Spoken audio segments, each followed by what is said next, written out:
On this episode of Why We Fight, I'm talking about knife deployment. Why We Fight is my ongoing conversation about violence. It is a dialogue on trying to understand it for the purpose of personal protection. I teach knife work from the offensive standpoint to better understand how the blade is used. Moreover, Why We Fight is a conversation on how we can improve certain aspects of knife defense instruction. This is not a tutorial video. I'm not teaching a technique. I'm going over a concept of how a knife can be deployed in a fight. Moreover, I'm demonstrating from the perspective of an aggressor who has the knife concealed. The first subject I want to talk about is the PFIs, or pre-fight indicators, leading up to the deployment of a knife. The second topic I want to go over is I want to discuss, from a training standpoint, the importance of role play. The principles I will go over in this video are: those who carry weapons should train how to deploy them. Also, keep in mind, criminals train this stuff as well. Second, if I can touch you, I can cut you, and I can kill you. However, you can do the same to me. Thirdly, distance equals time. The main points in this video will cover SA, situational awareness, PFIs, or pre-fight indicators, carry position of the knife, the initial strike, knife preferences, and a few other things.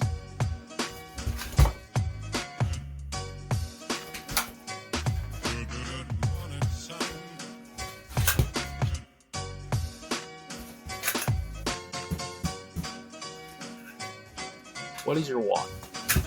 Let me take a moment to comment on the mindset context of training. Whether it is the Filipino martial arts for knife defense, boxing, BJJ, firearms, and/or any other combative skill set, you must ask yourself constantly, what is my why?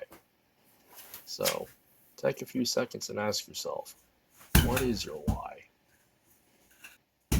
Here's a thought to consider. The reason why we fight is based in love. I love those whom I love so much that I'm willing to prepare myself for violence by being skilled at violence and face violence if necessary with violence. As for training, the reasons why we are doing what we're doing and with whom matters a great deal. We do not want our exploration of the blade to turn into a violent knife-worshipping cult.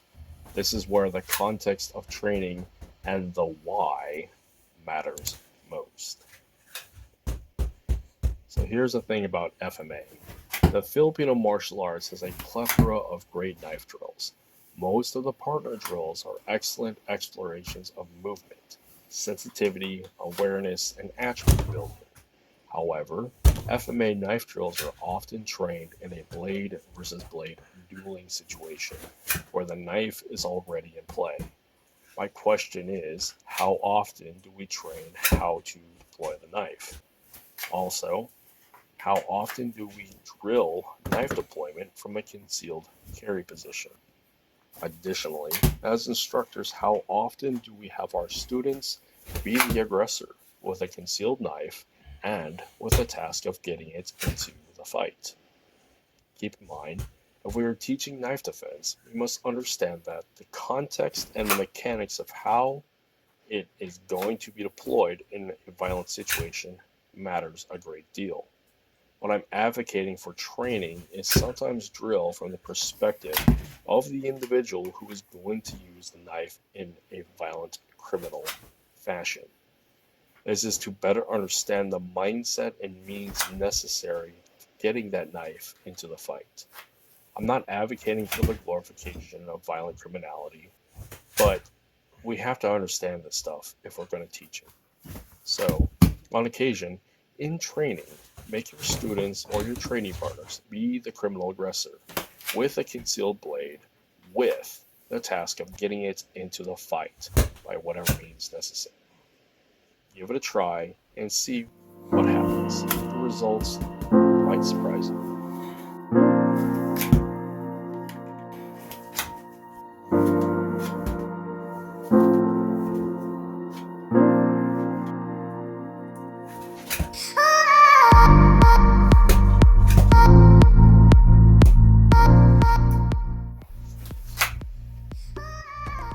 back to my two main topics for this video, PFIs and roleplay.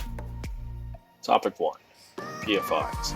PFIs stand for Pre-Fight Indicators. For the purpose of knife defense training, I'm discussing how we can replicate the pre-fight indicators leading up to knife deployment from a concealed carry position. Basically, PFIs are the things leading up to a fight. This is where situational awareness is important, but do you know what you're looking for? Also, this is where the ability to analyze the situation for a potential threat and threat identification matters a great deal. So, what are we looking for when it comes to PFIs? And how do we demonstrate them in training? First, let's go over a general list of PFIs. I'm going to read the list first, and then I'm going to explain it afterwards. Number 1, scanning. 2, target glance. 3, clenching. Number 4, fight stance. Number 5, flanking. Number 6, rapid threatening hand movements. Number 7, intentional misdirection. Number 8, verbalization. Number 1, scanning. This is scanning for target availability while measuring range and reach. Essentially what they're doing is they are quickly glancing over the body of their intended target and seeing how close they are to that particular target and how long it's going to take for them to engage that target with their tool. This can be very deliberate. Most of the time, however, this is a very quick glance. Number 2, target glance. This is the very last verification after they've actively or passively figured out where and with what, and just waiting for that last opportunity to engage with their attack, either with the weapon or just with a fist or whatever they're going to strike with, whatever technique. Again, this is that last verification that they are in range and can reach their targets. Number 3, clenching. This is pretty obvious. This is their fist clenching, their jaw clenching. This is their body preparing to take impact. This is where their body is taut and ready to spring into action and engage with an attack.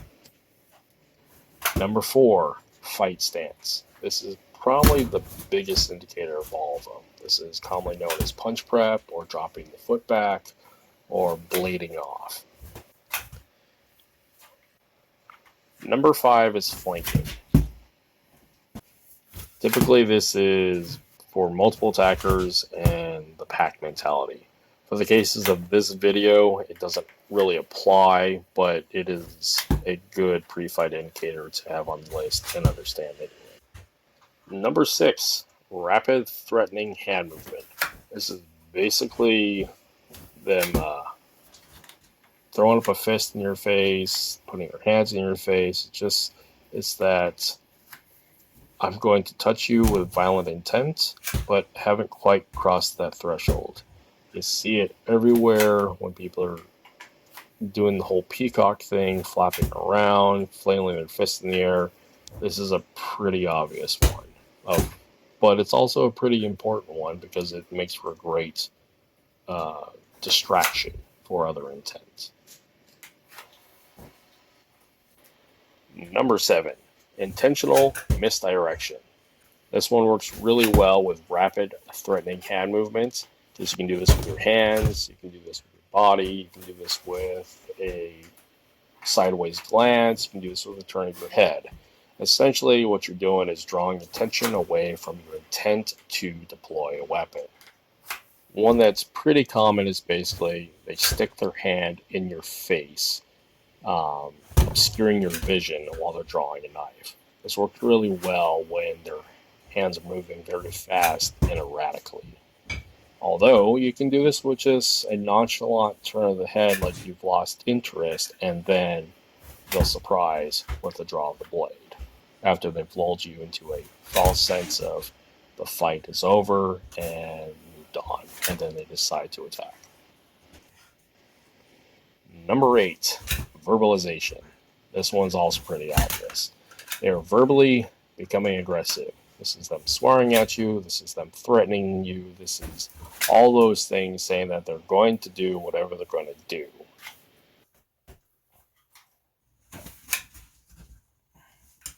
Having gone over all of these PFIs, study them, try to replicate them, give them a try. But this leads into the second main topic of this video of the importance of roleplay. Thanks for watching this first half. I clearly have much more to say. I will follow up in a second video here soon, talking about the importance of roleplay when drilling knife defense, especially from the perspective of the knife attacker, while concealed carrying the next weapon. So yeah, stay tuned, and I will have that here at some point. Thanks. Enjoy.